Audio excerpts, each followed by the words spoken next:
Partia Demokratike ka që nga dita që ndodhën zgjedhjet deri sot që bën denoncime dhe fabula është që ne nuk e njohim këtë rezultat zgjedhjesh.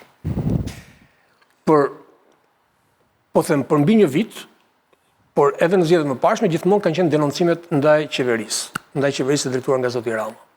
Tani, gjatë një muaj fushat, por edhe më tepër, gjithë narrativa... Pashëm, s'ke provë këtu.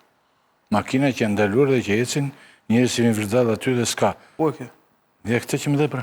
Jo është makina që është futur, këtë i video tjetër, ojulli. Është i video tjetër.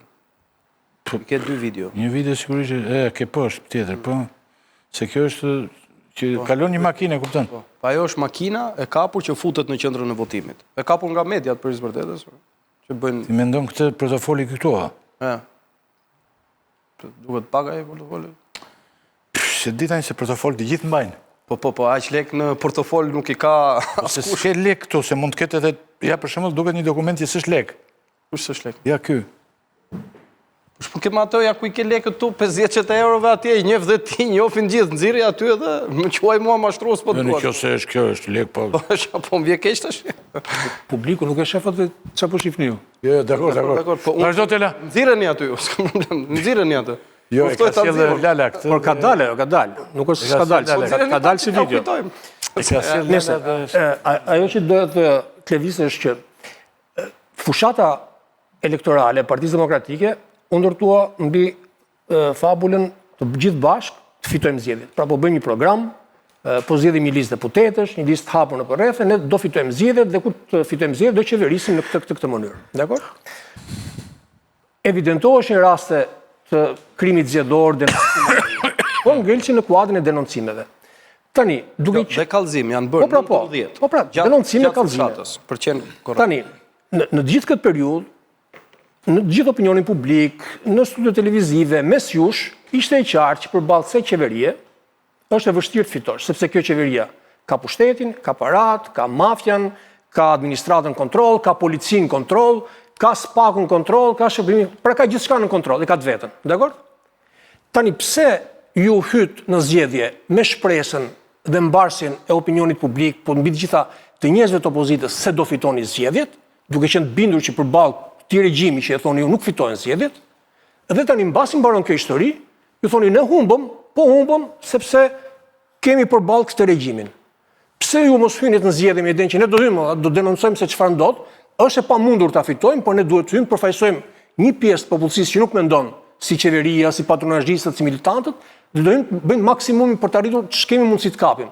Dakor? Sepse ky zhgënjimi mbas zgjedhjeve është shumë i rëndë se sa sinqeriteti që ne do hyjmë me kaq mundësi sa kemi, do përpiqemi të denoncojmë çdo moment, çdo aferë të policisë, të prokurorisë, pakut, të Partisë Socialiste, dhe në fund të ditës do bëjmë bilancin e asaj që ka ndodhur, por të bindur që në këtë vend nuk ka zgjedhje të lira, sepse ju do provoni të rastet që zgjedhjet nuk janë të lira, ka shkelje të tjera. 2 momente. Janë 3 deklarata të kryetarit të partisë gjatë fushatës, i cili thekson që ky njeri nuk lejon zgjedhje, është një konferencë për shtyp për shpenzimet e buxhetit shtetit gjatë fushatës elektorale dhe janë 6 deklarata të deputetëve dhe kandidatëve të Partisë Demokratike, qoftë nga Selia, por qoftë edhe nga vendngjarja, gjatë fushatës flasim, për asfaltin elektoral. Përpos këtyre, edhe në faqen e Partisë Demokratike dhe në të gjitha mediat, për çdo kallëzim penal i bërë në SPAK, kanë qenë përsëri në kuadër të pikërisht kësaj që thoni ju. Pa diskutim, ju nuk mund të prisni, besoj unë dhe askush tjetër, që ne të hynim në garë dhe të themi që po hym sa për qokë. Jo, ne hym në garë për të fituar. Si do fitonit pra? Ne hym në garë për të fituar, hym në garë duke tentuar për të bërë çmos që të pengojmë vjedhjen e zgjedhjeve dhe abuzimin. Por siç e thash në fillim, as unë dhe askush në Partinë Demokratike nuk e ka autoritetin për të arrestuar qoftë këtë zotrin që unë e kapa në flagrancë. Sa erdhi policia, ai ishte larguar. Dhe unë prapu detyrova ta gjej vetëm 5 ditë më pas në një qendër votimi. Të gjitha këto janë probleme që nuk i ka Partia Demokratike apo opozita. Një qeveri që vjen me vjedhje në pushtet, është një qeveri që s'jep llogari. Dhe prandaj neve sa vite kemi që nuk përballemi dot me një socialist përballë. Shkemi një, nuk e gjem, se ata s'japin llogari. Në fund ditës ata votën e vjedhin ose e blejnë, e marrin me presion, nuk vin këtu t'japin llogari ata që pse kemi ngrit taksat, pse s'kemi ngrit rrogat, pse s'kemi bërë këtë apo atë. Ata i kanë të mbyllur procesin, nuk vin t'japin llogari tek njeri. Dhe prandaj ky është problem për gjithë, ne nuk është problem vetëm për ndryj pak batoni, po. patjetër. Kuptove që baton ti tani gjithë këto që Unë e kuptoj përshkrimin edhe e kuptoj situatën e denoncimit.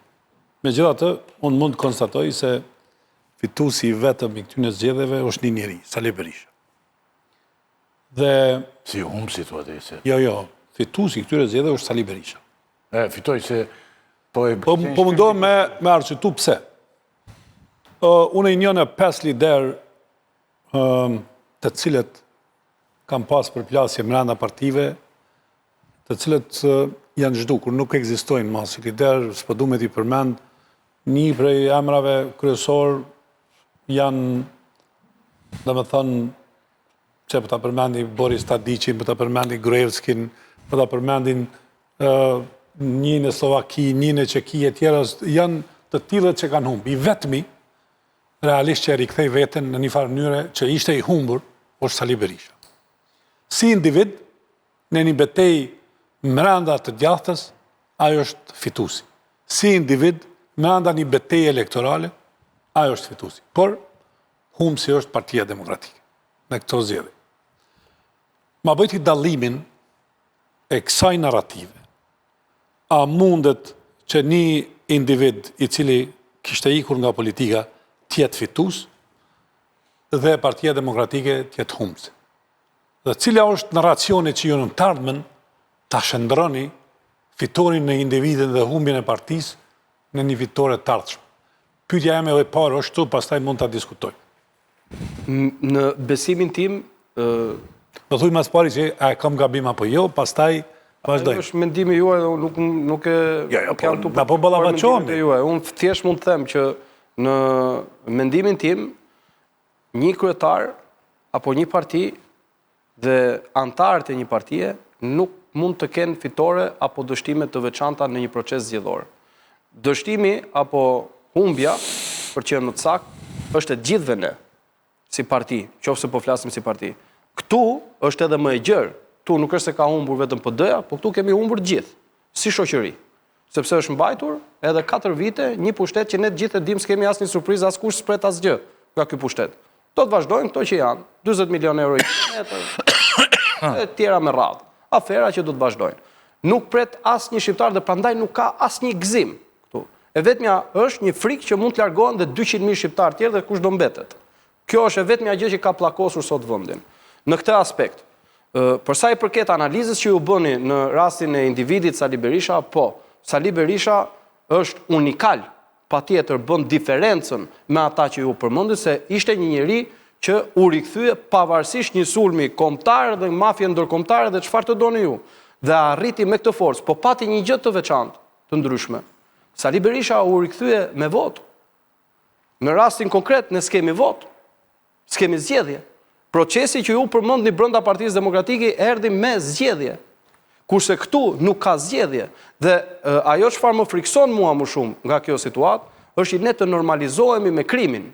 Jo, Klevis, nalimi të kjo pikë. Për arsye se na kemi fitoren e një individi, pa dyshim. Brenda të djathtës, brenda Partisë Demokratike. Rikthimin e tij, një betejë 3 veçare.